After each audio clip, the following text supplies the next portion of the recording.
ये मेरी ज़िंदगी की हकीकी कहानी है। मेरी दोस्त मारू को गाने सुनने का बहुत शौक था। वो रोज़ अपनी बहन से मोहल्ले की दुकान से किस्त मंगवाती। उसी दुकान वाले लड़के से उसका खतों पर राब्ता होने लगा। उसकी शादी रख दी गई। निकाह के बाद उसे दुल्हा के साथ गाड़ी में रुखसत किया गया। मगर हैरत के दुल्हा अकेला घर आया और कहने लगा, मारू की मौत हो गई है। बारातियों में किसी को कुछ मालूम ना था। एक रोज़ जब असल हकीकत सामने आई तो सभी के होश। ये कहानी हकीकत पर मबनी है और जिन खातून की हकीकी ज़िंदगी से ताल्लुक़ रखती है, मैं उन्हीं की ज़ुबानी बयान कर रही हूँ। कहानी में असली नामों की जगह फर्जी नाम इस्तेमाल किए गए हैं। कहानी शुरू करते हैं। मैं और मारूफ बचपन की सहेलियाँ थीं। वो स्कूल में मेरी हम जमात हुआ करती थी। यूँ भी हमारे घर ज़्यादा दूर ना थे, इसलिए आना जाना होता रहता था। वो शक्ल और सूरत से भी काफ़ी पुरकशिश थी। 10वीं का इम्तिहान देते ही उसकी माँ ने उसे स्कूल से उठा लिया, क्योंकि उन लोगों में ज़्यादा पढ़ने लिखने का बिल्कुल रवाज ना था। ये तो शहर में आबाद हो जाने की वजह से इतना भी पढ़ सकी थी। बुनियादी तौर पर वो एक पहाड़ी गांव के थे और अब शहर में आबाद हो चुके थे। मारूफ बताती थी कि उनके वालिद के गांव में लड़कियों की पढ़ाई तो क्या, उन्हें घर से भी बहुत कम निकलने की इजाज़त थी। जब तक हम स्कूल जाते रहे हमारी रोज़ ही मुलाकात हो जाती थी, मगर अब तो एक दूसरे को देखे हुए महीनों गुजर जाते। मैंने आगे कॉलेज में दाखिला ले लिया था। जब कभी मैं उसके घर जाती या वो हमारे घर आती तो हम मिल बैठती और ढेरों बातें करती। ये उन दिनों का वाक़या है जब मोबाइल फ़ोन इतने आम ना थे। लोग ज़्यादातर टेलीफोन या ख़तों के ज़रिए ही पैगाम रसानी करते थे। अलबत्ता घरों में टीवी, टेप रिकॉर्डर और केस्ट आम थे। लोग टेप केस्टों में गाने भरवा कर सुना करते। शादी ब्याह के मौक़ों पर भी यही टेप शुगल मेला का ज़रिया हुआ करते। लोग टेप में गाने लगाकर डांस वगैरह किया करते। एक रोज़ जब मुझे कॉलेज से छुट्टी थी, मैं अपना बैग धोने के बाद छत पर डालकर नीचे आई। तभी मारूख हमारे घर आ गई। उसे देखकर मैं बहुत खुश थी।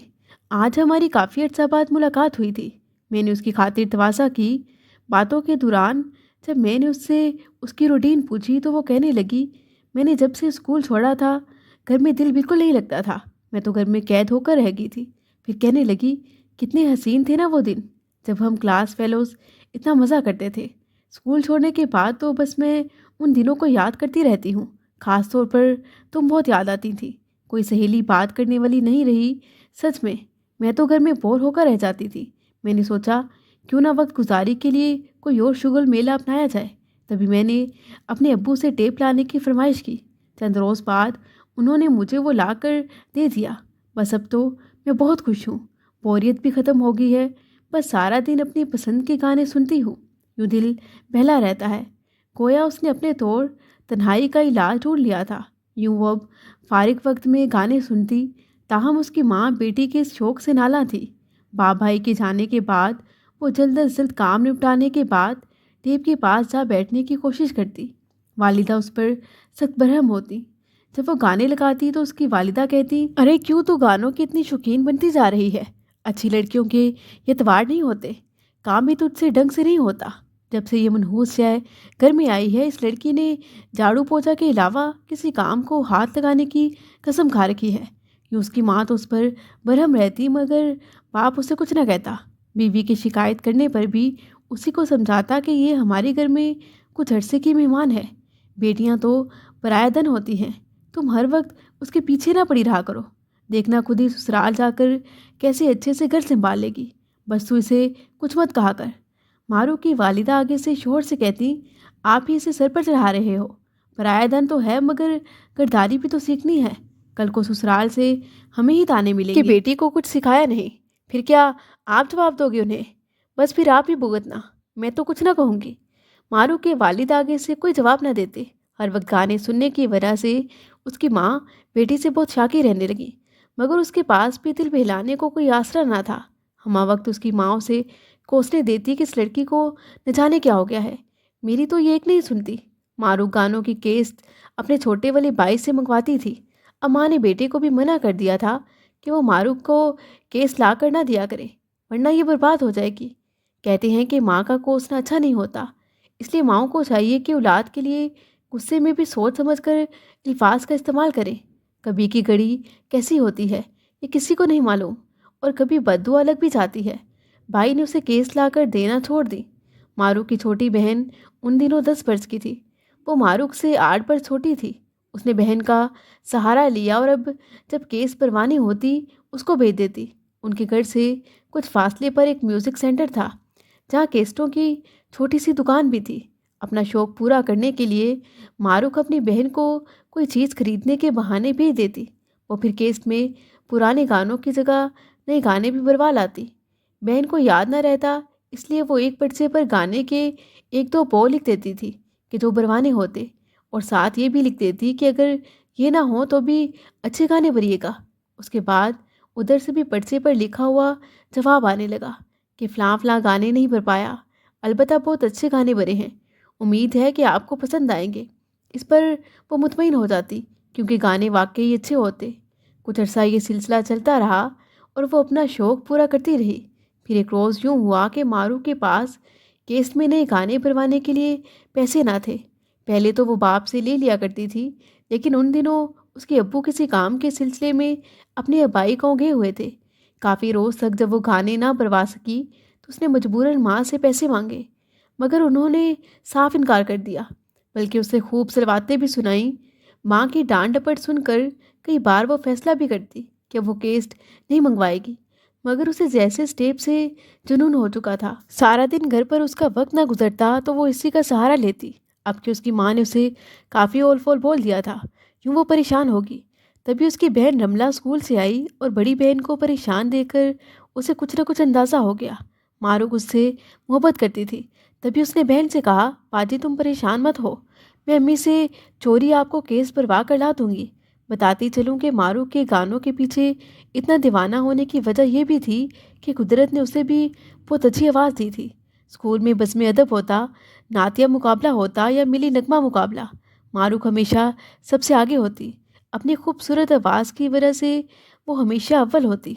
इस पर क्लास की लड़कियां और टीचर्स भी उसे खूब सराहती थीं। कई लड़कियां तो उससे यहाँ तक कहती कि तुम अगर किसी बड़े घर से होती तो यकीनन बहुत अच्छी गुलकारा बनती, क्योंकि जिस कदर हसीन तुम्हारी आवाज़ है, वो गाना सुनकर हूबहू वैसा ही गाती थी। क्लास में अक्सर लड़कियां उसे फरमाइश करती कि हमें कोई गाना सुनाओ। बेशक अल्लाह ताला ने उसे बहुत सुरीली आवाज़ दी थी और साथ गाने की सलाहियत भी कि जो हर किसी को नहीं मिलती। सुर संगीत का गले में रचा बसा होना भी खुदा की देन है। बहरहाल मारू का ये शौक़ था और वो तरह तरह के गाने भी इसी बाय सुनती थी ताकि उनको खुद से गुनगुना सके। यही उसका मशगला था और इसमें उसे एक अनजानी सी खुशी मिलती थी। उसके वालिद उसके शौक़ को समझते थे, मगर माँ नहीं। तभी वो डंडा लेकर उसके पीछे पड़ी रहती थी। अब रमला अज खुद बाहर से कुछ लाने के बहाने केस्टों की दुकान पर चली गई और म्यूज़िक सेंटर वाले नौजवान से कहा, खुरम भाई, आज मेरे पास पैसे नहीं हैं, अगर आप उधार केस भर दें तो मेहरबानी होगी। दरअसल हमारे वालिद घर पर नहीं हैं, जब वो आ जाएंगे तो मैं उनसे रकम लेकर आपको दे जाऊंगी। खुरम ने केस भरकर उसको दे दिया और कहा, पैसों की फिक्र ना करो, कोई बात नहीं, पैसे आ जाएंगे। पैसे ना हो तब भी केस ले आया करो, मैं गाने भर दूंगा। रमला केस भरवा कर ले आई तो मारूक ने खुरम को रुका लिखा, आपका बहुत शुक्रिया कि आपने केस भर दिया, मैं आपकी रकम जल्द अदा कर दूंगी। जो ही मेरे वालिद आ जाएंगे तो पैसे आपको मिल जाएंगे। कि उसने गाने भर दिए। बस फिर तो उसके बाद अक्सर ये होने लगा कि दोनों में रस्मी रुकों का तबादला हो जाता, और जब उनके पास रकम ना होती तो वो बगैर पैसों के उधार पर ही केस पर कर ले जाती। एक बार उस नौजवान ने पर्ची पर साथ ये भी लिखकर भेज दिया कि आपकी बहन ने मुझे बता दिया है कि आपका नाम मारूक है। वैसे बहुत खूबसूरत नाम है। यूँ होते होते इस पर्चेबाजी ने एक नया रुख इख्तियार किया और उनकी रस्मी तहरीर का रंग ढंग भी बदलने लगा। वो अब उसे लिखकर भेजता कि मुझे लगता है आप खुद भी अपने नाम की तरह ही खूबसूरत होंगी, मुझे आपसे बिना देखे ही मोहब्बत होगी है। मारू को भी उसकी पैगाम रसानी करना अच्छा लगने लगा। ये तो अब एक नया मुश्किल उसके हाथ आ गया था। अब वो केस से पहले बहन से बेताबी से वो पर्चा लेती और उसे जल्दी से कहीं छुपा लेती। जब मौका मिलता तो तसल्ली से पढ़ती। यूँ से इस खेल में मज़ा आने लगा। खुरम अब लिखने लगा कि मुझे आपको एक बार देखने की आरज़ू है, काश मैं आपकी एक झलक देख पाऊँ। अब हर तहरीर में उसका यही इसरार होता, मगर ये कैसे मुमकिन था? किसी को पता चल जाता तो यकीनन उसकी बुरी तरह से शामत आती। जब बार बार खुरम ये तहरीर बेचने लगा तो मारू का भी दिल चाहने लगा कि वो एक बार खुरम को देखे तो सही। کہ وہ کیسا دکھتا ہے، وہ ایک بار اس کی دکان پر جا کر اس سے بات کرے، مگر وہ ایسا کرنے سے مجبور تھی۔ وہ بھلا گھر سے نکل کر اس کی دکان پر کیسے جا سکتی تھی؟ اس کی ماں تو جوان بیٹی کو کسی صورت دکان پر جانے کی اجازت نہ دیتی۔ وہ اپنے بڑے بھائیوں سے بھی کافی ڈرتی تھی، لہٰذا جب بھی خرم کی طرف سے کوئی ایسا مطالبہ لکھا ہوا ملتا وہ اسے ٹال دیتی اور اپنی خواہش کو بھی دل ہی دل میں دبا لیتی۔ پہلے تک تو یہ باتیں کاغذ کے پرزوں پر لکھی جاتی تھیں، پھر ایک روز جب رملہ گانے بنوانے آئی تو خرم نے کیسٹ میں گانے پڑھنے کے بجائے اپنی چند باتیں اس میں ریکارڈ کر کے بھجوا دی، جس میں التجائیں تھیں کہ بس ایک بار 1 منٹ کو میری دکان پر آ جائیں، پھر دوبارہ کبھی آپ سے یہ مطالبہ نہیں کروں گا، میں صرف ایک جھلک آپ کو دیکھنا چاہتا ہوں۔ اب اسی طرح کی باتیں وہ کیسٹ میں بھر کر رملہ سے کہتا کہ یہ کیسٹ سب سے چھپا کر اپنی بہن کو دینا، کسی اور کو کسی صورت مت دینا، مگر معروف ابھی تک اسے کوئی جواب دینے کی ہمت نہ کر پا رہی تھی۔ اسے گھر والوں کا ڈر تھا کہ کہیں پکڑی نہ جائے۔ جب کافی روز تک اس نے کوئی جواب نہ دیا تو بالآخر خرم نے ایک روز کیسٹ میں کہا کہ اگر اب بھی آپ نے مجھ سے ہم کلام نہ کیا تو پھر میں بھی کبھی آپ کو خط لکھنے یا کسی طور آپ سے کلام نہ ہوں گا۔ یہ سمجھ لو کہ آج تم آخری بار میری آواز کو سن رہی ہو۔ اس دھمکی نے اسے مجبور کر دیا کہ اب وہ بھی کیسٹ کے ذریعے اس سے باتیں کرے۔ اب وہ اس کی باتوں کا جواب محبت سے دینے لگی۔ ابھی تک معروف نے خرم کو دیکھا تھا اور نہ خرم نے اسے، مگر آواز کے رشتے سے انوکھی محبت پروان چڑھنے لگی۔ ہوتا یوں کہ وہ اپنی ساری باتیں ریکارڈ کر کے کیسٹ اسے بھجوا دیتا۔ معروف انہیں سننے کے بعد ان تمام باتوں کا جواب ریکارڈ کر کے اگلے روز اپنی بہن کے ہاتھ کیسٹ اسے بھجوا دیتی۔ اب معروف کو بھی ایک نیا مشغلہ ہاتھ آ گیا تھا۔ وہ یہ کیسٹ بہن سے لے کر چھپا دیتی اور اسے دھیمی آواز میں سنتی کہ جب سارے گھر والے سو جاتے۔ دن یوں ہی گزرتے رہے۔ ایک بار خرم نے اپنی آواز میں گانا ریکارڈ کر کے اسے بھیجا اور ساتھ کہا کہ یہ آپ کے لیے گایا ہے۔ اس کی آواز اچھی تھی۔ جب معروف نے اس کا گایا ہوا گانا سنا تو اس کی آواز کی تعریف کی اور ساتھ فرمائش کی کہ فلاں گانا بھی اپنی آواز میں گا کر کیس میں بھر دینا۔ وہ بھی کچی عمر میں تھی، یوں اسے اس کھیل میں مزہ آنے لگا۔ ادھر خرم نے بھی اب کے اس سے مطالبہ کیا کہ میں نے سنا ہے آپ کی آواز بہت اچھی ہے، پلیز اگر آپ بھی اپنی آواز میں کوئی گانا ریکارڈ کر کے مجھے بھجوا دیں۔ معروف کی تو آرزو تھی کہ وہ اس کی سریلی آواز کو سنے اور ستائش کرے کہ وہ کتنا اچھا گا سکتی ہے۔ پھر اس نے اپنا گانا ریکارڈ کر کے اسے بھجوا دیا۔ ادھر جب خرم نے اس کی آواز میں گانا سنا تو جیسے وہ اس آواز کا دیوانہ سا ہو گیا تھا۔ اب وہ ہر بار اپنی فرمائش کیسٹ میں ریکارڈ کر کے بھیجتا کہ اب یہ گانا گا کر ریکارڈ کر دیں، اور اب فلاں والا کیونکہ وہ مجھے بےحد پسند ہے اور تمہاری آواز تو اتنی اچھی ہے کہ تم بہت بڑی اچھی سنگر بن سکتی ہو۔ مجھے یقین ہے کہ اگر تم اپنی 4 دیواری میں قید نہ ہوتی اور تمہیں کسی ویڈیو یا ٹی وی چینل پر گانے کا موقع مل جاتا تو قسم سے ساری دنیا میں آپ کی دھوم مچ جاتی۔ اس کی ایسی ستائش پر وہ مدہوش سی رہنے لگی۔ اسے لگا جیسے اس کی زندگی کا مقصد اسے مل گیا ہو۔ کیوں کیسٹوں میں صرف گانے ہی نہیں، دونوں جانب سے ستائش کے ساتھ ساتھ پیار و محبت بھری باتیں بھی ریکارڈ ہونے لگی تھیں۔ معروف صرف 17 برس کی ہی تو تھی۔ 4 دیواری میں قید اسے ہر وقت ماں کے کوسلے سننے کو ملتے تو اس کا دل اس الگ ماحول سے فرار جاتا تھا۔ وہ سوچتی کہ پڑھ لگ جائیں تو میں کہیں آزاد فضا میں پہنچ جاؤں۔ ایسے میں خرم کی محبت بھری باتیں سن کر وہ کسی اور ہی دنیا میں پہنچ جاتی تھی۔ ان دونوں نے ابھی تک ایک دوسرے کو نہیں دیکھا تھا، یوں وہ بن دیکھے محبوب کے قرار محبت سے خوابوں کی دنیا میں رہنے لگی تھی۔ یہ اسی کی باتوں کا نشہ تھا کہ اسے تنہائی میں جیسے کوئی بہترین بہلاوا مل گیا تھا۔ ابھی تک معروف نے خرم کو دیکھا تھا اور نہ خرم نے اسے، مگر آواز کے رشتے سے انوکھی محبت پروان چڑھنے لگی۔ اگر خرم کوئی تحفہ اس کی بہن کے ہاتھ اسے بھجواتا تو وہ کیسٹ کے ذریعے اس کا شکریہ ادا کرتی۔ یہ اس کی زندگی کے حسین ترین دن تھے۔ معروف کے بس میں ہوتا تو وہ خرم سے شادی کر لیتی، لیکن ایسا ممکن نہ تھا، اس لیے وہ اس سلسلے میں اس سے کوئی بات نہ کر پاتی کہ وہ جانتی تھی کہ اس کے گھر والے کسی طور نہ مانیں گے، کیونکہ وہ غیر برادری سے تھا اور ان کے ہاں شادی صرف برادری میں ہی کی جاتی تھی۔ 1-2 بار جب خرم نے اس سے بات کرنا بھی چاہی تو اس نے ٹال دیا۔ جب وہ معروف سے اسے دیکھنے کو کہتا تو اس پر بھی وہ یہی کہتی کہ ابھی ممکن نہیں، کچھ دن صبر کرو، میرے والد اور بھائی گھر ہوتے ہیں، ایسے میں گھر سے باہر نہیں نکل سکتی۔ پھر یوں ہوا کہ ایک روز معروف کے چچا چچی گاؤں سے آئے اور اس کے والد سے باقاعدگی سے اس کا ہاتھ مانگا۔ اس کا چچا زاد پھلوں کے باغات کا مالک تھا۔ दोनों भाइयों में ये ख्वाहिश तो मारूक के बचपन से चल रही थी कि मारूक की शादी मेहरान से करेंगे, और अब वो बाकायदगी से उसका रिश्ता लेने आए थे ताकि फिर जल्द अज जल्द तारीख रख कर उनकी शादी भी कर दी जाए। मारूक के वालिदैन को भला क्या एतराज़ था। यूँ शादी की तारीख रख दी गई और मारूक एक लफ्ज़ ना बोल पाई। मारूक के वालिद अपनी बेटी की शादी अपने आबाई गाँव जाकर ही करना चाहते थे, क्योंकि वहाँ उनके सारे रिश्तेदार मौजूद थे। यूँ दिलनवाज खान का सारा कुंबा मारू की शादी के लिए अपने गांव रवाना होने की तैयारियों में लग गया। बार बार बाजार के चक्कर लगने लगे। मारू के वालिद कहते कि जो शादी की खरीदारी करनी है अभी यहाँ शहर से ही कर लो, गांव जाकर फिर मैं कुछ भी खरीदने शहर नहीं लाऊंगा। इस दौरान मारूक एक बार भी खुरम से ना मिल सकी और ना ही वो एक दूसरे की झलक देख सके। ताहम उसने खुरम को सब कुछ बता दिया था। वो ये जानकर काफ़ी दिल गिरफ्तार हुआ। मारूक के लिए अब घर से बाहर निकलने का सवाल ही पैदा नहीं होता था कि उनके यहाँ जब लड़की की शादी होनी होती उससे चंद हफ्ते पहले वो घर से कदम नहीं निकाल सकती थी। यूँ दोनों के बीच जुदाई की घड़ी आ गई।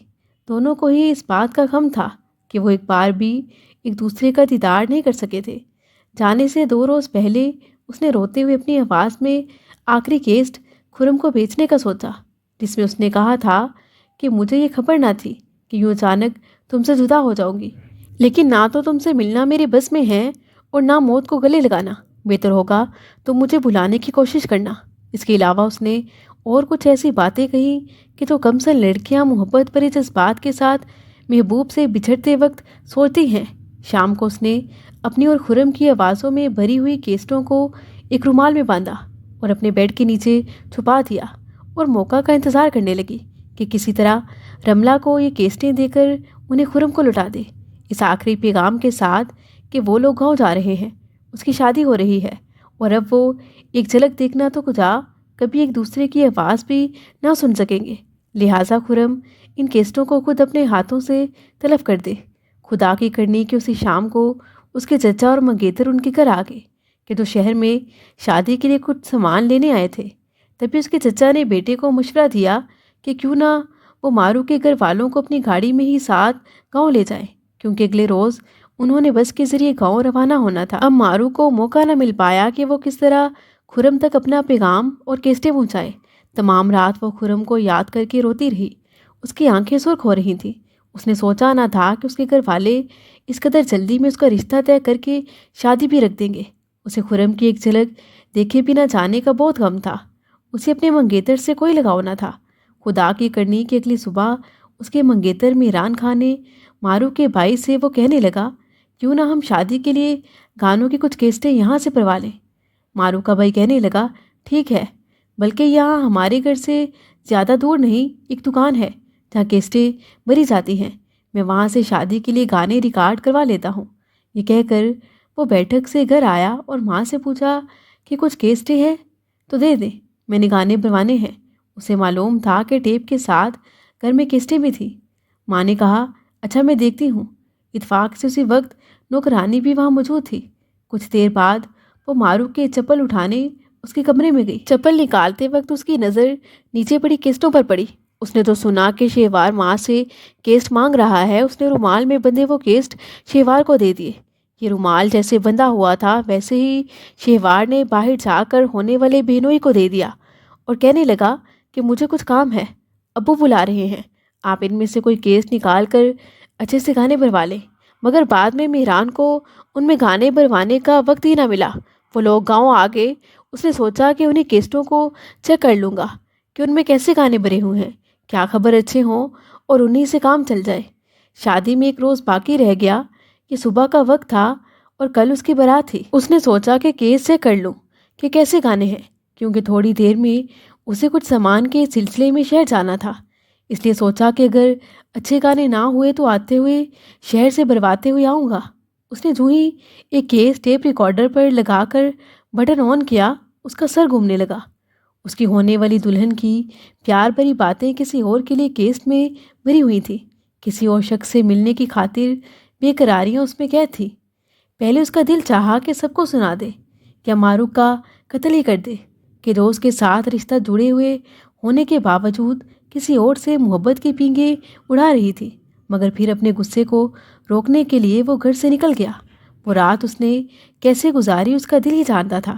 اگلے روز ادھر ماروک اس کے بڑے تایا کے گھر دلہن بن رہی تھی، ادھر مہران غم و غصہ میں ڈوبا رکابت کی جہنم میں دیکھ رہا تھا۔ شادی میں چند گھنٹے ہی باقی تھے، بارات کی تیاریاں ہو رہی تھیں اور اس کے دل پر قیامت گزر رہی تھی۔ تھوڑی ہی دیر میں تمام باراتی دروازے پر جمع ہو گئے۔ پہلے اس نے سوچا کہ وہ باراتیوں سے کہہ دے گا کہ وہ اب یہ شادی نہیں کر رہا، مگر پھر اچانک ہی اس کے دل نے عجیب و غریب فیصلہ کر لیا اور وہ بن سنور کر دلہن بیاہ لانے کو تیار ہو گیا۔ نکاح ہو گیا اور دلہن کو رخصت کر دیا گیا۔ جب مہران گھر پہنچا تو اسے اکیلے کو دیکھ کر سب حیران رہ گئے۔ اس کی خود کی حالت بھی کافی بری تھی۔ مارو کے بارے میں پوچھا تو وہ کہنے لگا، وہ میرے ساتھ موجود نہیں، نہ جانے کہاں چلی گئی ہے۔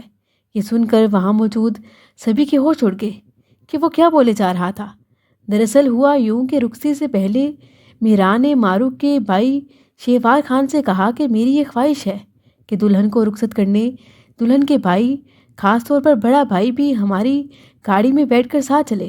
ماروک اور مہران دونوں کے والدین کہنے لگے کہ آج تک تو رخصتی کے وقت کبھی کسی لڑکی کے گھر والے اس کے ہمراہ نہیں چاہتے، وہ لوگ گھر سے ہی بہن کو رخصت کر دیتے ہیں۔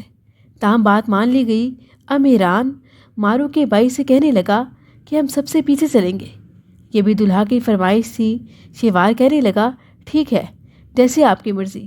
دلہا دلہن، اس کے بھائی اور باقی باراتی بھی گاڑیوں میں بیٹھ گئے۔ دلہا دلہن کی گاڑی مارو کا بھائی خود چلا رہا تھا۔ جب بارات گاؤں کے قریب پہنچی تو اچانک دلہا نے مارو کے بھائی سے کہا، یہ کیس لگا دے، کچھ گانے وانے سن لے۔ یوں گاڑی میں لگے ہوئے ٹیپ ریکارڈر پر کیس چلنے لگی۔ جوں جوں اس کی آواز گاڑی میں گونجنے لگی، مارو کے بھائیوں کے دل و دماغ میں دھماکے ہونے لگے۔ وہ بل کھاتے پہاڑ پر بنی ہوئی داغے جیسی پتلی سڑک پر سفر کر رہے تھے اور خطرناک موڑ جگہ جگہ اس طرح سامنے آ جاتے تھے جیسے خوبصورت نظارہ دیکھنے والوں کے سامنے اچانک کوئی بھیانک منظر سامنے آ جاتا ہے۔ ایک طرف دیو پیکر پہاڑ تھا اور دوسری جانب گہری خوفناک کھائی جس کی گود میں منہ زور دریا بہہ رہا تھا۔ پہاڑوں کی بلندی سے نیچے گرتا ہوا پانی ہزاروں اژدہوں کے شور سے بھی زیادہ خطرناک آواز میں پنکا رہا تھا۔ اس پر نظر ڈالنے کو جی نہ چاہتا تھا کہ دل اس کی ہیبت سے سہم جاتا تھا۔ شہوار خان نے جلدی سے ٹیپ ریکارڈر بند کر دیا کہ مجھ میں اسے سننے کی تاب نہیں ہے۔ غصے سے اس کا تمام وجود لرز رہا تھا۔ لگتا تھا کہ وہ پہاڑوں کی پتال میں چھپے ہوئے زلزلوں کی گڑگڑاہٹ سن کر حواس باختہ ہو رہا ہے۔ حالانکہ زلزلہ کہیں پہاڑوں میں نہیں، اس کے اپنے اندر موجود تھا۔ اسے بہن اور اس کے چاہنے والے کی آواز کا کیس سنا کر مہران خان نے نہ صرف اسے خجل و خوار اور شرمسار کیا تھا بلکہ اس کی غیرت کو بھی للکارا تھا۔ دوسرے ہی لمحے اس کے اعصاب اس کی گرفت سے نکل گئے اور کار ہچکولے کھانے لگی، گویا پہاڑوں سے بڑے بڑے تودے ٹوٹ ٹوٹ کر اس پر گر رہے ہوں۔ مارو کا دلہن بنے ہوئے سانس رکنے لگا۔ کار نے دو چار بڑے جھٹکے لیے اور اس کے پہیوں سے احتجاجی چینخیں بلند ہونے لگی۔ تبھی مارو کے چھوٹے بھائی نے کہا، بھائی گاڑی کو روکنے کی کوشش کریں۔ پھر اس نے بڑے بھائی کو ہٹا کر خود اسٹیئرنگ سنبھال لیا اور کار کو مہارت سے چلا کر ایک ایسے مقام پر لا کھڑا کیا کہ جہاں وہ لوگوں کی نظروں سے پوشیدہ ہو جاتے تھے۔ بارات آگے موڑ سے مڑ گئی، پیچھے دور تک کوئی گاڑی آتی نظر نہیں آ رہی تھی۔ دلہن کے بھائی نے پہاڑ کے کٹاؤ کے نیچے اندر کو گاڑی کھڑی کر دی جو وہاں سے گزرتے ہوئے ٹریفک کو دور سے نظر نہیں آ رہی تھی۔ سنسان جگہ اور ہو کا عالم تھا، صرف بلند پہاڑوں کی خاموش ہیبت تھی یا پھر گرتے ہوئے جھرنوں کا شور تھا۔ غضبناک پانی ہزاروں فٹ کھائی میں بپھرے ہوئے اژدہے کی مانند پھنکارتا ہوا بہہ رہا تھا۔ مہران کار میں اپنی جگہ بیٹھا رہا جبکہ شہوار خان اور اس کا چھوٹا بھائی دونوں گاڑی سے نیچے اتر آئے۔ پھر انہوں نے مارو کو بھی چشمے زدن میں اس طرح گاڑی سے باہر کھینچ لیا جیسے وہ خوشیوں میں بسی ہوئی خوبصورت دلہن نہ ہو بلکہ غلاظت سے بری ہوئی مردہ جانور کی اوجری ہو۔ وہ اسے نوکیلے پتھروں پر گھسیٹتے ہوئے کھائی کی طرف بڑھنے لگے جس کی آغوش میں دریا بہہ رہا تھا۔ اپنے سامنے موت کا یہ بھیانک رقص دیکھ کر مارو کا جسم سرد پڑنے لگا اور وہ خوف و دہشت سے کانپنے لگی، لیکن انہوں نے اس سہمی ہوئی لڑکی پر ترس نہ کھایا۔ اس کا ناتواں وجود ان طاقتور ہاتھوں کی گرفت سے آزاد نہ ہو سکا جنہوں نے ایک لمحہ کی تاخیر کے بغیر گلاب کے اس مہکتے ہوئے پھول کو सैकड़ों फीट बुलंदी से नीचे बहते हुए दरिया में फेंक दिया था। पानी के चिंगारते हुए शोर में हल्की सी मगर एक दब की आवाज़ भी सुनाई न दे सकी और मजलूम मारूख गैरत के नाम पर इस यकबस्ता जहन्नुम में हमेशा हमेशा के लिए गुम होगी। अल्लाह पाक से दुआ है कि वो तमाम बहनों बेटियों को नेक हिदायत दे और उनके नसीब अच्छे करे। मज़ीद दिलचस्प सच्ची कहानियों के लिए चैनल को सब्सक्राइब करें।